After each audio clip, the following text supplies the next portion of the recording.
Qu'est-ce qui a retenu notre attention cette semaine? Le S&P 500 nous offre un nouveau sommet. C'est son quatrième sommet depuis le début de l'année. Et vous savez que la semaine dernière, lors de la vidéo, je vous avais mentionné qu'il y avait un point technique, là, il y avait, je vous disais mercredi possiblement là, que ça allait brasser un peu, mais voyez-vous, ça n'a pas été mercredi, ça a été mardi. Alors, on voit ici, que vous voyez là, ici, là, c'est ma journée de mardi où on a vraiment eu un repli. Le repli était de l'ordre de 1%. Alors, 1%, c'est courant, c'est dans le marché boursier, c'est sur le S&P 500, on voit des fois la moyenne depuis 1928 est de 29 replis de 1%. Alors, fait qu'il faut s'y attendre que on va avoir des journées un peu plus volatiles là, sur les marchés. Alors, cette semaine, le Nasdaq a dépassé un nouveau sommet qui datait de novembre 2021. On a aussi le Japon qui, lui, a fait un nouveau sommet qui datait depuis de 34 ans. Alors, fait que c'est vraiment là, le Japon, ça va superbement bien. Présentement, là, on a quand même eu quand même des zones d'accumulation, mais on voit ici qu'il y a quand même un petit repli. Alors, on peut s'attendre à ce que le Japon se replie un peu, forcément. Là aussi, nous a offert un nouveau sommet. Alors, on voit ici, regardez, on en avait une belle grande chandelle et il l'a percé ici. Alors, ça va, c'est une belle hausse cette semaine. Cependant, les titres orifères ne suivent pas tellement là, cette hausse-là. Alors, on va en parler un peu plus loin dans la vidéo. Et le Bitcoin aussi nous a offert un nouveau sommet. Alors, là, je vais aller rapetisser un peu pour vous montrer. Regardez, on a une belle ligne de tendance haussière, là. Et là, pour l'instant, tant et aussi longtemps qu'il va se maintenir, là, autour de 66 000 environ, là, ben, à ce moment-là, ça va super bien. Cependant, le NVDA, le titre boursier, a mieux performé cette année que le Bitcoin. Alors, fait que des fois, parfois, des titres boursiers, ça va super bien. Là, savez, on est dans l'intelligence artificielle. Alors, les titres qui sont liés à l'intelligence artificielle performent très bien. Et on va terminer avec ce qui nous a interpellé cette semaine, c'est M. Powell qui, lors de sa conférence, qui nous a mentionné que tant et aussi longtemps que l'inflation ne serait pas maintenue autour de 2%, il n'y aurait pas de baisse de taux, fort probablement. Alors, fait que le marché anticipe que ça va aller en juin. Pour moi, la baisse de taux, ben c'est comme présentement il nous maintient ses concours après la carotte. Fait que là, on est là puis on attend. Alors, fait que mais par contre, le marché commence déjà à anticiper déjà lorsqu'on regarde les obligations 10 ans. Alors, on va les voir un peu plus tard, là, l'analyse technique sur les obligations 10 ans. Alors maintenant, allons voir nos 7 magnifiques. Analysons techniquement les 7 magnifiques. Alors, vous savez que Microsoft détient la première position. On voit très bien, voyez-vous, un super de beau titre, une belle moyenne mobile 200 jours qui est haussière. On a un titre, par contre, qui se déplace un peu à l'horizontale. Alors, est-ce qu'il va venir fléchir? Là, faut surveiller nos moyennes mobiles 8,34 qui vont nous indiquer qu'il y a un peu de faiblesse. Mais pour l'instant, c'est un super de beau titre avec 3 000 milliards de capitalisation boursière. Le titre d'NVDA qui, lui, vendredi, nous a offert quand même là, une belle structure d'avalement ici à la fermeture. Alors, ben, il a ouvert un nouveau sommet, il est revenu. Alors, c'est une belle structure d'avalement. Je vais vous l'agrandir un peu. Alors, ça, techniquement parlant, c'est une figure baissière. Alors, on peut s'attendre à ce que NVDA vienne retoucher le bas de son biseau. Puis vous savez qu'NVDA est plus performant que le Bitcoin. Alors, c'est quand même sur une période d'un an, il fait plus de 220% de croissance. Alors, c'est quand même un super de beau titre. Par contre, comme je vous mentionne souvent, la cime des arbres ne peut pas atteindre le ciel. Alors, forcément, lui aussi, on pourra avoir un repli sur le titre. On est quand même en zone d'accumulation dans un sommet là, au niveau de son stochastique. Alors, allons voir maintenant ces 3 indicateurs. Alors, ces 3 indicateurs nous indiquent effectivement qu'un repli est fort probable là, d'ici les prochaines semaines. Le titre de Tesla est sorti hors de son couloir haussier. Alors, présentement, voyez-vous, on pourrait aller le tester, il pourrait facilement venir toucher le 160 et on va aller le confirmer avec son Ishimoku. Alors, la technique Ishimoku nous démontre lui aussi que, voyez-vous, présentement, on a quand même un beau support ici, là, autour de 160 Google est le premier titre qui nous confirme effectivement qu'un repli est en opération présentement sur le titre. Alors, il faut surveiller sa moyenne mobile 200 jours. C'est le point technique là.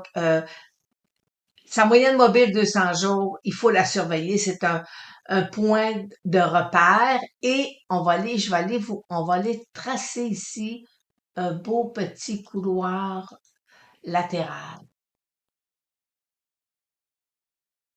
Alors, tant et aussi longtemps qu'il est à l'intérieur de son couloir latéral, il pourra peut-être venir sortir ici, venir tester un nouveau haut, pas un nouveau haut, mais venir tester sa moyenne mobile 34, mais advenant le cas qu'il perd sa moyenne mobile 200 jours, on peut s'attendre à ce que le titre de Google corrige.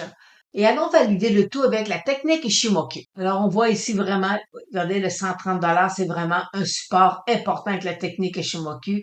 Et par la suite, voyez-vous, s'il casse ça, à ce moment-là, on peut s'attendre à ce que le titre là, revienne tester les 120 facilement. Amazon qui se déplace dans un couloir haussier, puis vous savez qu'Amazon a été inclus dans l'indice du Dow Jones.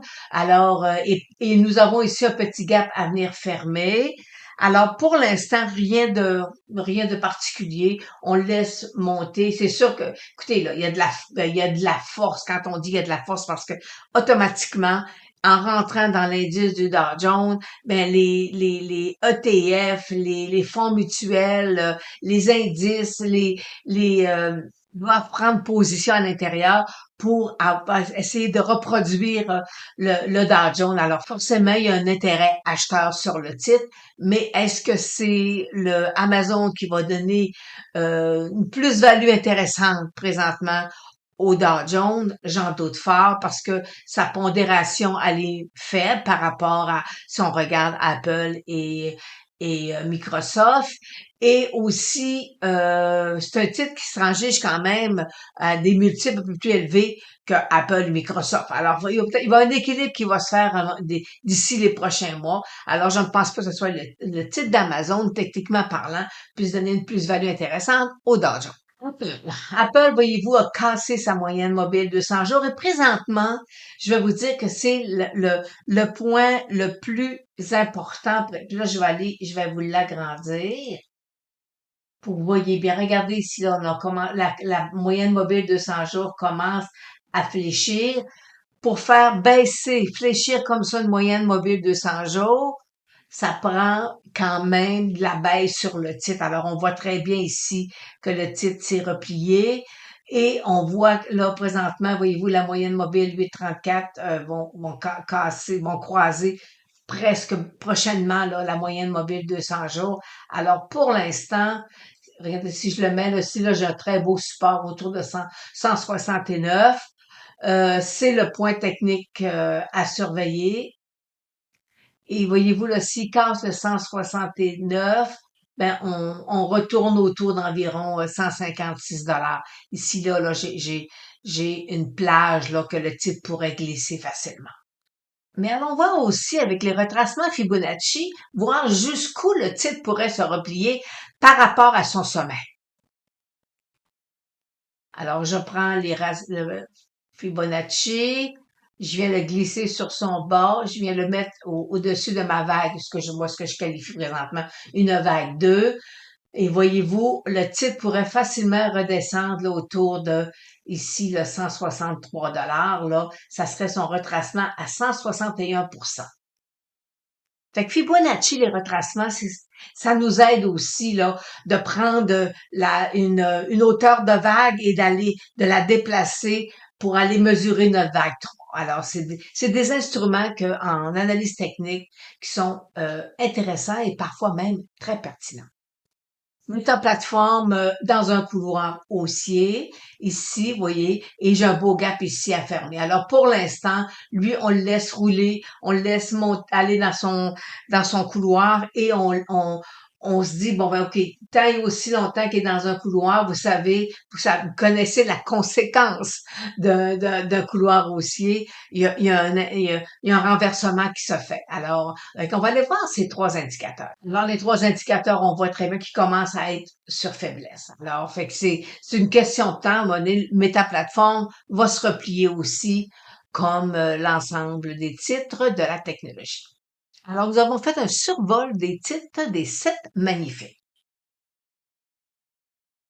Alors, débutons la section des secteurs et des indices, et c'est impossible de débuter sans commencer par celui des semi-conducteurs. Alors, vous avez présentement, c'est celui des SOX, c'est l'indice des semi-conducteurs, et on voit, écoutez, là, regardez, là, ici, c'est exactement la répercussion de NVDA de vendredi. Alors, on a une couverture en nuage noir, et là, tant et aussi longtemps qu'il va rester au-dessus, à l'intérieur de son couloir haussier, il n'y aura pas de problème comme tel, sauf préparez-vous à avoir beaucoup de volatilité suite à la baisse de NVDA. Alors, fait que ça va faire partie, cette semaine, c'est le scénario, c'est la semaine des trois sorcières, alors préparez-vous, le secteur va être très volatile.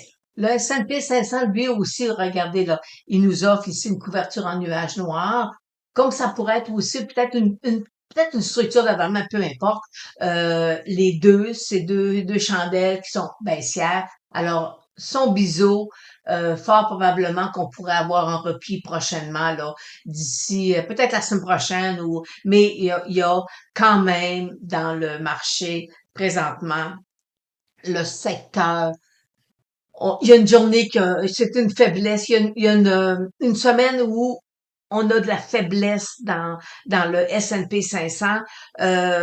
Puis, vous savez, la semaine passée, je vous ai parlé il y en avait une journée là où on a eu quand même une baisse de 1% sur les indices. On la voit ici, là, cette baisse-là. Alors, fait que, présentement, on a quelque chose de similaire qui se présente pour la semaine prochaine. Alors, c'est beaucoup de volatilité présentement avec les titres de la technologie comme NVDA qui mène quand même le bal là, sur le marché boursier. Alors, fait qu'il faut être prudent. On a un point critique cette semaine là qu'il faut surveiller. Alors, si vous voulez, techniquement parlant, ben mettez-vous des stops de protection. Sur l'indice des petites capitalisations boursières canadiennes, on est toujours ici face à une résistance. Alors, on a encore de la place là à monter, mais on voit qu'avec l'or qui va bien, qui fait bien, ben vous savez, c'est les petits titres présentement orifères qui bougent plus que les grosses. Et les taux 10 ans, c'est vraiment, vous savez là, c'est le point c'est la pierre angulaire au niveau des qu'est-ce que la Fed va faire là. C'est les taux 10 ans nous guident bien sur est-ce qu'on a une hausse, on a une baisse. Puis vous savez, tout le monde attend encore la baisse de taux. Monsieur Powell semble pas être pressé tant et aussi longtemps, comme mentionné tantôt, le temps que l'inflation est pas à 2%, là, à ce moment-là, il est pas pressé, mais le marché quand même anticipe que la baisse devrait se faire là, d'ici juin. Ben peut-être en juin. Mais M. Powell nous donne plus de date, là. Alors, fait que pour l'instant, on surveille, puis voyez-vous, il est revenu sous sa moyenne mobile 200 jours. On est dans un biseau. Alors, est-ce que les taux vont baisser d'ici 2, 3 mois? Ben, le marché semble nous indiquer que oui. L'indice de la volatilité, vraiment là, regardez sa moyenne mobile de 100 jours et c'est vraiment, s'il monte au-dessus, préparez-vous, la volatilité va augmenter et le marché devrait corriger. La Dow Jones est toujours à l'intérieur d'un couloir haussier, moyenne mobile 200 jours haussière. Alors, et voyez-vous, on peut avoir un repli sur les marchés. On est loin d'être dans un crash. Alors, le marché présentement est en train de nous dire qu'on risque perdent un peu, là, peut-être un 5-10 sur le marché, sur les indices, mais il y a rien de catastrophique à l'horizon, là. On est en repli, on serait pas dans un crash boursier. Le Nasdaq 100, voyez-vous, toujours aussi, lui, à l'intérieur d'un biseau. Alors, on laisse, puis regardez là, j'ai toujours la même chandelle, là. Ici, là, qui est une structure d'avalement. Alors, on est vraiment, c'est vraiment des chandelles qui nous annoncent souvent des replis. Même chose pour le Nasdaq. Même figure aussi, dans un couloir haussier. Alors, mais voyez-vous, une belle moyenne mobile 200 jours haussière. Fait avant que la moyenne mobile 200 jours vienne, puis qu'elle casse, là, puis devienne plate, on a plusieurs semaines devant nous. Il n'y a rien, pour l'instant, il n'y a rien de catastrophique. C'est un simple repli qui pourrait s'opérer sur le secteur de la technologie américaine. Et terminons avec l'Amex Gold, qui est le HUI, et on voit que présentement, on a une petite chandelle d'indécision au-dessus de la moyenne mobile de 100 jours, mais vous voyez là et là, je vais aller vous tracer une ligne. Présentement, l'or est à des nouveaux, à des sommets, et le HUI, lui, ne parvient pas. Les titres boursiers, les grosses capitalisations ne parviennent pas à nous offrir des nouveaux hauts d'année aussi. Alors, fait que ça confirme que présentement, c'est le marché des small caps au niveau orifère qui performe le mieux, mais sans être exagéré, là. On n'a pas des envolées fulgurantes, là. Alors, fait que on a des nouveaux hauts dollars, mais le marché est encore timide. Alors, cette semaine, que devons-nous surveiller? C'est la semaine des trois sorcières, c'est la semaine des options. Alors, ça nous amène toujours une certaine volatilité sur les marchés. Alors, et vous savez qu'on a quand même là, un petit point technique important là, qui pourrait brasser un peu sur les indices. Mais on a maintenant aussi les résultats financiers qui vont être déposés cette semaine. Alors, c'est quand même c'est pas une semaine extraordinaire, sauf que, voyez-vous, on peut aller voir Ballard qui est intéressant, ADM qui est dans les semi-conducteurs, on a Adobe, on a Dollar Général, Dollar Tree. Alors, c'est quand même, là, on a quand même de beaux titres, là, quand même, à surveiller cette semaine. Je vais terminer avec deux titres qui sont liés au Bitcoin.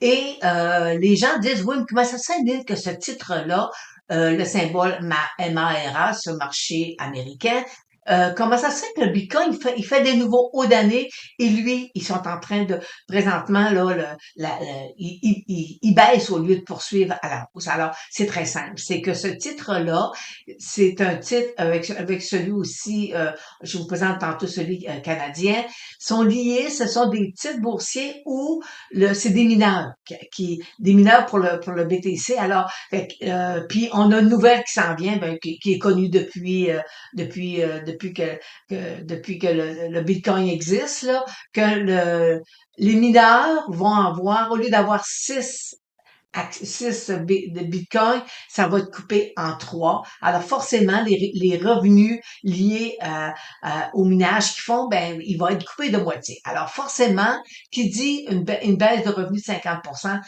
nous mentionne, on voit très bien que sur le graphique, c'est catastrophique. Alors, je vais vous présenter.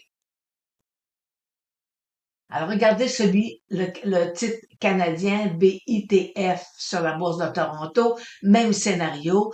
Alors, on voit très bien que ces deux titres-là sont liés directement avec le revenu que le procure le minage, là. Alors, fait que c'est dramatique parce que le temps il coupe de moitié, ça veut dire que présentement, au lieu d'avoir 60 000 de revenus pour le BTC, ben à ce moment-là, au lieu d'en avoir 6 et 360 000 de revenus, on coupe à 3, on coupe de moitié. Alors il faut vraiment que le Bitcoin remonte énormément, parce que si le Bitcoin corrige, regardez ce titre-là, c'est catastrophique, là. Alors, fait que vous savez, quand vous investissez dans le marché boursier, vous devez connaître.